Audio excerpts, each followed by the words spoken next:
यह सब parallel universe 1713 में शुरू होता है, जहां हम वूजी नाम की एक योद्धा को अपनी सेना के साथ सवारी करते हुए देखते हैं। इसके साथ ही एक बाज लियो की दक्षिणी राजधानी के ऊपर उड़ता है, सिगिन परफ्योर की भव्यता दिखाते हुए। लड़की फिर सोचती है कि क्या यह लगभग 900 साल पहले का बीजिंग हो सकता है, लेकिन दृश्य वर्तमान समय में जैम्प यूनिवर्सिटी में कट हो जाता है, जहां हमारे नायक को पीछे से दिखाया जाता है।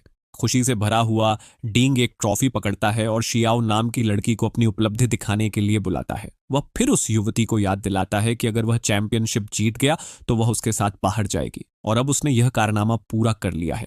दुर्भाग्य से लड़की उसे ठुकरा देती है, यह कहते हुए कि उसे वास्तव में बास्केटबॉल क्लब के सिमोन नाम के एक लड़के से प्यार है। उसी क्षण एक एथलीट लड़की को गले लगाते हुए प्रकट होता है और हमारे नायक का मजाक उड़ाता है कि वह छोटा है और उसकी महिला चाहता है। बड़ा आदमी खुलासा करता है कि यह सब लड़के को धोखा देने की योजना थी, क्योंकि उसे बंदर का शो देखना पसंद है।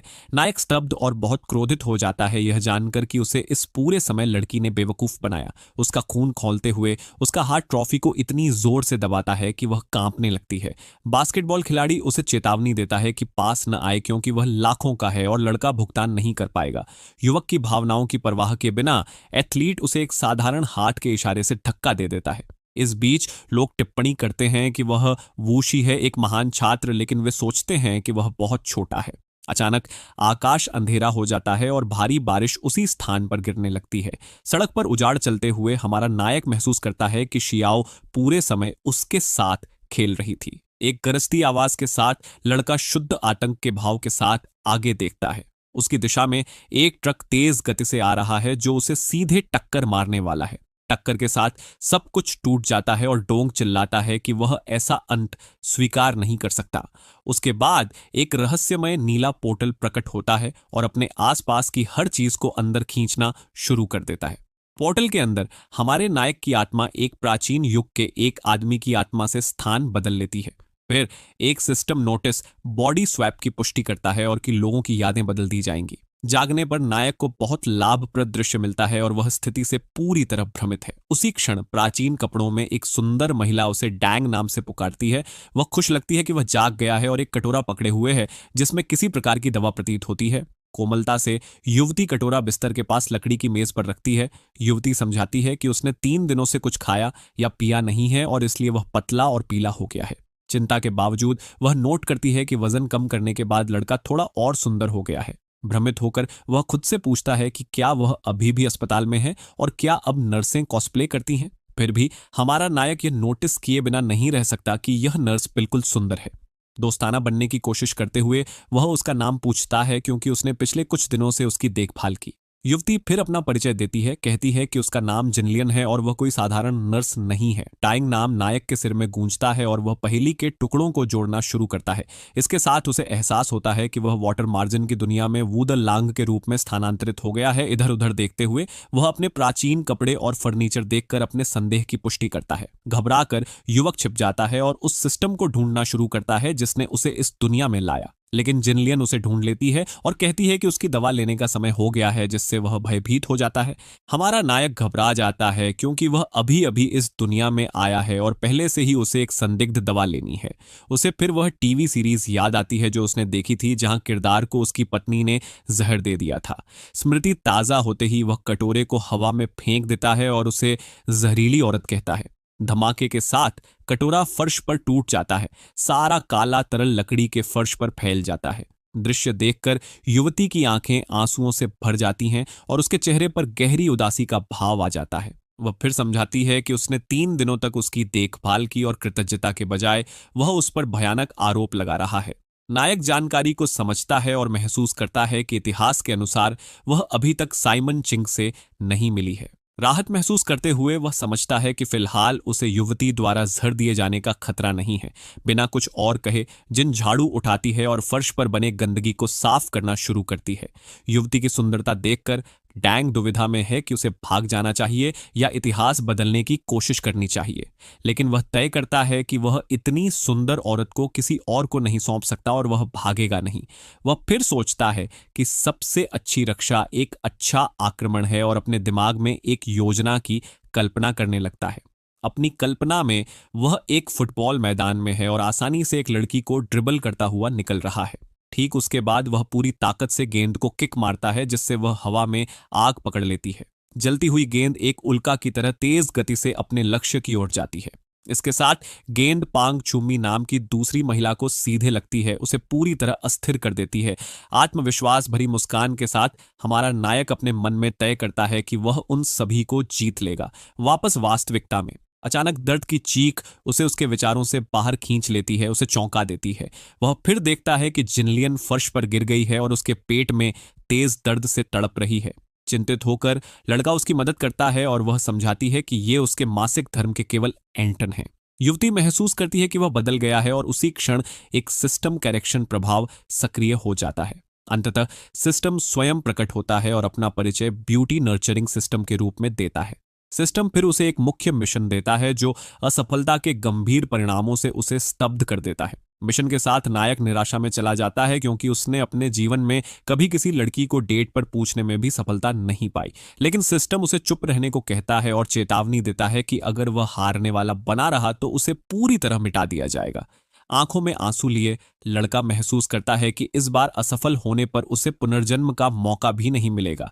उसकी निराशा देखकर सिस्टम उसे 5 मिनट में जिनलियन का दर्द ठीक करने का एक शुरुआती मिशन देता है। लड़का सजा से डर जाता है क्योंकि अगर उसकी ऊंचाई 60 सेंटीमीटर कम हो गई तो वह बौना बन जाएगा। संयम वापस पाकर वह जिलियन से कहता है कि वह उसे ठीक कर सकता है और उससे बिस्तर पर लेटने को कहता है। युवती फिर बिस्तर पर लेट जाती है और पूछती है कि क्या वह सच में उसका दर्द रोक सकता है। वह पुष्टि करता है और कहता है कि वह एक महान मेडिकल छात्र है और एक्यूपंक्चर उसकी विशेषता है। हाथों में नीली चमक के साथ हमारा नायक उन्हें गर्म करने के लिए आपस में रगड़ता है। डींग फिर उसके पेट की मालिश करना शुरू करता है, समझाते हुए कि इससे दर्ड कम होगा। सटीक हरकतों के साथ वह युवती के शरीर के विशिष्ट बिंदुओं को दबाता है, उपचार ऊर्जा छोड़ते हुए। उपचार से महिला आराम करती हुई प्रतीत होती है और राहत की सांस छोड़ती है, दर्द कम होता महसूस करते हुए। आश्चर्यचकित होकर वह कहती है कि दर्द जा रहा है और उसने कभी कल्पना नहीं की थी कि उसमें यह कौशल है। अपने विचारों में जिन अपने जीवन पर विचार करती है और अपने पति के कोमल पक्ष से आश्चर्यचकित होती है। इसके साथ वह सोचती है कि शायद एक दिन वह सच में उसे स्वीकार कर सकती है और बस थोड़ा और इंतजार करने की जरूरत है। लेकिन लड़का कहता है कि वह अब भी खत्म नहीं हुआ है और अपनी विशेष तकनीक हैंड ऑफ गॉड का उपयोग करने की तैयारी करता है। वह फिर अपने हाथ उसके पेट पर रखता है और एक बहुत मजबूत ऊर्जा आसन्न होती है। नीली रोशनी का बड़ा विस्फोट युवती के शरीर को घेर लेता है, तकनीक की शक्ति दिखाते हुए। युवती उपचार पर तीव्र प्रतिक्रिया देती है और उसका शरीर आनंद की अनुभूति से भर जाता है। वह फिर कहती है कि अब दर्द नहीं है, लेकिन जिस जगह वह छूता है वहां उसके शरीर में एक सुखद कंपी होती है। युवती अचानक इच्छा महसूस करती है, लेकिन जोर से स्वीकार करने में शर्माती है क्योंकि यह उचित नहीं होगा। इस बीच सिस्टम एक टाइमर दिखाता है जिसमें मिशन के अंत तक 5 मिनट से कम शेष हैं। दृढ़ मुस्कान के साथ नायक तय करता है कि वह पूरी ताकत लगा देगा क्योंकि घड़ी में थोड़ा समय बाकी है। जिलियन फिर उससे रुकने को कहती है क्योंकि वह अब उस संवेदना को सहन नहीं कर पा रही है जो वह पैदा कर रहा है। लेकिन लड़का यह मानने से इनकार कर देता है कि उसका सारा मेडिकल ज्ञान उसे ठीक नहीं कर सकता। इसके साथ एक मजबूत ऊर्जा युवती के पूरे शरीर में दौड़ती है और वह शक्ति की तीव्रता से तड़पती है। फिर लाल ऊर्जा का बड़ा विस्फोट होता है, उसके शरीर में जमा सारी तनाव को मुक्त करते हुए। गंभीर नजर के साथ हमारा नायक निदान करता है और युवती की स्थिति की पुष्टि करता है। विश्लेषण के बाद सिस्टम उसे एक नया कौशल सीखने के लिए बधाई देता है जो उपचार प्रभाव को 10 गुना बढ़ाता है। संतुष्ट होकर वह अपने हाथ को देखता है और महसूस करता है कि उसने वूजू के 48 हाथों की तकनीक में महारत हासिल कर ली है।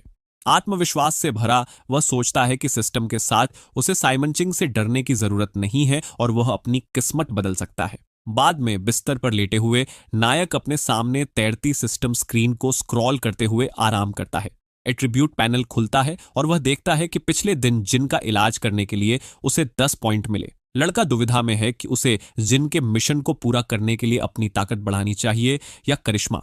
जब वह सोचता है, सिस्टम स्क्रीन उससे दूर तैर जाती है, उसे उसकी शंकाओं के साथ अकेला छोड़ते हुए। उसी क्षण वह एक आवाज सुनता है और जिज्ञासावश कमरे के लकड़ी के दरवाजे के छेद से झांकने जाता है। उसकी आंखें फैल जाती हैं और वह दूसरी तरफ घटित हो रहे दृश्य को देखकर चकित रह जाता है। उसकी पुतली के प्रतिबिंब में एक रहस्यमय आकृति तीव्रता से चमकती है, उसका पूरा ध्यान आकर्षित करते हुए। दूसरी तरफ वह जिन को एक बड़े लकड़ी के टब में आरामदायक स्नान करते हुए देखता है। पानी युवती के शरीर पर बहता है जबकि गर्म भाप उठती है और हमारे नायक की दृष्टि को धुंधला कर देती है। युवती अपने कंधे के ऊपर से अद्भुत सुंदरता के साथ देखती है जबकि भाप उसके शरीर को ढक लेती है। इसके साथ वह गर्म पानी में खिंचाव करती है और हमारा नायक दृश्य से पूरी तरह मंत्र मुग्ध हो जाता है। लेकिन छेद के माध्यम से पानी की एक धार उसकी आंख में लगती है जिससे वह प्रभाव से पीछे गिर जाता है। युवती फिर संदेह का भाव रखती है और लगता है कि उसे एहसास हो गया है कि कुछ गलत था। इसे ढकने के लिए डोन रसोई में जाता है और उसके खाने के लिए अंडे के साथ फ्राइड राइस बनाने की पेशकश करता है। इसके साथ सिस्टम उसे एक नया कुकिंग मिशन देता है जिसमें असफलता की स्थिति में भयानक सजा है। जीतने के लिए दृढ़ नायक अपना हेडबैंड बांधता है और रसोई की चुनौती के लिए तैयार होता है। बिना हिचकिचाहट वह अपने सभी 10 पॉइंट बुद्धिमत्ता में डाल देता है और उसकी कुकिंग स्किल लेवल अप हो जाती है। अपने नए ज्ञान के साथ अंडे वाले फ्राइड राइस की परफेक्ट रेसिपी उसके दिमाग में प्रकट होती है। लड़का फिर बड़े कौशल से सामग्री तैयार करना शुरू करता है, अंडों को एक कटोरे में तोड़ते हुए। ठीक उसके बाद वह अंडे के मिश्रण को गर्म पैन में डालता है और फिर सफेद चावल मिलाता है। फुर्तीले और सटीक मूवमेंट के साथ हमारा नायक चावल को एक सच्चे शेफ की तरह हवा में उछालता है। थोड़े ही समय में व्यंजन तैयार हो जाता है और वह सुनहरे और स्वादिष्ट फ्राइड राइस का कटोरा पेश करता है। उसी क्षण जिन पहले से तैयार होकर प्रकट होती है और नायक एक बार फिर उसकी सुंदरता से मोहित हो जाता है। वह फिर विशेष व्यंजन पेश करता है और वह टिप्पणी करती है कि फ्राइड राइस की खुशबू बहुत अच्छी है। युवती करीब आती है और नोट करती है कि चावल सोने की तरह चमक रहा है और वह अपनी विशेष तकनीक समझाता है। लेकिन लड़के के आश्चर्य के लिए युवती खाने में हिचकिचाती है और अजीब भाव के साथ नजरें फेर लेती है। चिंतित होकर वह कहती है कि उनके पास फिजूल खर्ची के लिए पैसे नहीं हैं, लेकिन उसे खाना चाहिए क्योंकि वह बीमार है। नायक भावुक हो जाता है और महसूस करता है कि वह एक अच्छी महिला है और कहानी की खलनायिका नहीं है। उसे फिर पुरानी ग्रैनी वोंग याद आती है जो मूल कहानी में जिनलियन को बुराई के लिए उकसाती है। लड़का उसके हाथ पकड़ता है और उसे आश्वस्त करता है, कहता है कि उन्हें भविष्य में पैसे की चिंता करने की जरूरत नहीं है। वह फिर उससे कुछ गलत न करने के लिए कहती है और हमारा नायक गारंटी देता है कि यह एक ईमानदार व्यवसाय होगा। दृढ़ नजर के साथ डैंग सोचता है कि सबसे कठिन हिस्सा पैसा कमाना नहीं बल्कि उसे संभाल कर रखना है। युवती उसे देखती है और महसूस करती है कि वह बेहतर के लिए बदल गया है, अधिक मर्दाना और बहादुर बन गया है। मुस्कान के साथ वह उसे प्रोत्साहित करती है, कहती है कि उसे उस पर विश्वास है और उनका जीवन बहुत समृद्ध होगा। धीरे से नायक उसकी मदद करता है ताकि वह कुर्सी पर आराम से बैठ सके और आराम से खा सके। वह फिर चावल का एक चम्मच लेता है और युवती को पेश करता है, उससे अपना मुंह खोलने को कहता है। जिनलियन खाना चखती है और अंडे वाले फ्राइड राइस के स्वाद को बेहतर महसूस करने के लिए आंखें बंद कर लेती है। पहला कौर निगलने के बाद वह कुछ क्षण चुप रहती है, अविश्वसनीय स्वाद को समझते हुए। उसकी आंखें आश्चर्य में खुल जाती हैं और वह अपने मुंह में स्वाद के विस्फोट से चकित रह जाती है। इसके साथ युवती अतिरंजित प्रतिक्रिया देती है और खुद से पूछती है कि यह किस प्रकार का दिव्य चावल हो सकता है। वह फिर अंडे की जर्दी के पिघलने और चावल के दानों के गर्मी के साथ फटने की अनुभूति का वर्णन करती है। अपने मन में छोटे सुनहरे चावल के दाने खुशी से नृत्य करते हैं जबकि वह स्वाद का आनंद लेती है। एक सिस्टम नोटिफिकेशन उसे मिशन पूरा करने के लिए बधाई देता है और वादा किए गए पुरस्कार वितरित करता है। युवती पीछे से उसे गले लगाती है, स्वादिष्ट भोजन के लिए धन्यवाद देती है और उसकी फेवरेबिलिटी 20% बढ़ जाती है। नायक गले लगाने से तनाव में आ जाता है और सोचता है कि वह ज्यादा देर तक खुद को रोक नहीं पाएगा। शर्मिंदा होकर वह कहता है कि उसका शरीर गर्म और बुखार जैसा महसूस कर रहा है। स्थिति से थोड़ा असहज महसूस करते हुए चिंतित होकर जिलियन पूछती है कि क्या वह फिर से बीमार है। जांचने के लिए उसका हाथ उसके माथे पर रखती है। लड़का इसे ढकते हुए कहता है कि उसके गले लगाने से उसका खून और जीवन ऊर्जा उत्तेजित हो गई, लेकिन अपने विचारों में वह स्वीकार करता है कि उसके मूर्ति कला जैसे शरीर को देखकर प्रतिक्रिया न करना असंभव है। अगली सुबह हमारा नायक बाहर जाता है और अपने चारों ओर सोंग वंश की समृद्धि से प्रभावित होता है। फिर हम यांगू शहर का सुंदर दृश्य देखते हैं, उसकी नहरों और शांति से गुजरती नावों के साथ। लड़का सोचता है कि जिन ने पूरी रात उसे अनदेखा किया और इससे मिशन की प्रगति कठिन होगी। कुछ न होने पर वह बाहर जाने का फैसला करता है, यह देखने के लिए कि क्या वह गोकुई बेचकर पैसा कमाने का कोई तरीका खोज सकता है। वह अफसोस करता है कि उसे गोकुई बनाना नहीं आता जब अचानक एक महिला पीछे से जोर से उससे टकराती है। टक्कर के साथ उसका सामने का हिस्सा हमारे नायक की पीठ से जोर से टकराता है, उसे असंतुलित कर देता है। सफेद बालों वाली लड़की हैरान हो जाती है और उसके चेहरे पर शुद्ध सदमे का भाव आ जाता है। नायक शर्मीली मुस्कान के साथ पीछे देखता है और जो हुआ उससे थोड़ा शर्मिंदा है। टक्कर के साथ दोनों अपना संतुलन खो देते हैं और युवती सड़क के बीचों बीच उसके ऊपर गिर जाती है। युवती की हरी आंखें तीव्रता से चमकती हैं जबकि वह पास से उसे बिना नजर हटाए देखती है। लड़का लाल हो जाता है और सोचता है कि वह उसके पूरे जीवन में देखी गई सबसे सुंदर महिलाओं में से एक है। वह फिर माफी मांगती है, समझाती है कि उसकी बड़ी बहन बहुत बीमार है और उसे डॉक्टर की जरूरत है।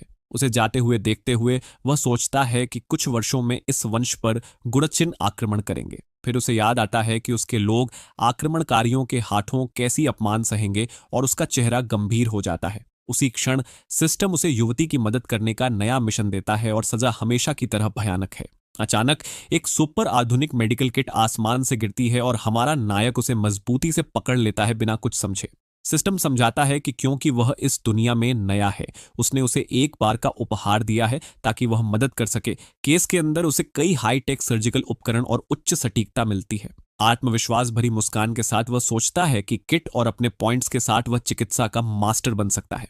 सुपर आधुनिक मेडिकल किट को मजबूती से पकड़ते हुए वह तेजी से उस दिशा में दौड़ता है जहां सफेद बालों वाली लड़की गई थी। कुछ ही देर में वह एक साधारण से घर के सामने पहुंचता है और अंदर से खांसी की तेज आवाजें सुनाई देती हैं। वह दरवाजा खटखटाता है और वही लड़की घबराई हुई हालत में दरवाजा खोलती है। उसे देखकर वह चौंक जाती है और पूछती है कि वह यहाँ क्यों आया है। नायक बिना समय गंवाए कहता है कि वह उसकी बहन का इलाज कर सकता है।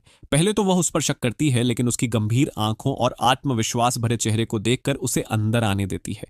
कमरे के अंदर बिस्तर पर एक बेहद कमजोर लड़की लेटी हुई होती है, उसका चेहरा पीला और सांसें अनियमित। नायक एक गहरी सांस लेता है और सिस्टम से मिली मेडिकल किट खोलता है। अंदर के चमकते उपकरण देखकर दोनों बहनें स्तब्ध रह जाती हैं। सिस्टम की आवाज उसके दिमाग में गूंजती है, उसे चरण दर चरण निर्देश देती हुई वह सावधानी से लड़की की नाड़ी जांचता है, उसकी आंखों की प्रतिक्रिया देखता है और फिर कुछ दवाइयां तैयार करता है। सफेद बालों वाली लड़की चिंता से अपने हाथ मरोड़ती रहती है, उसकी नजरें नायक से हटती ही नहीं। कुछ ही पलों में वह सटीकता से इंजेक्शन लगाता है और कुछ विशेष उपचार करता है। कमरे में सन्नाटा छा जाता है। कुछ सेकंड जो घंटों जैसे लगते हैं बीत जाते हैं। फिर अचानक बीमार लड़की की सांसें स्थिर होने लगती हैं।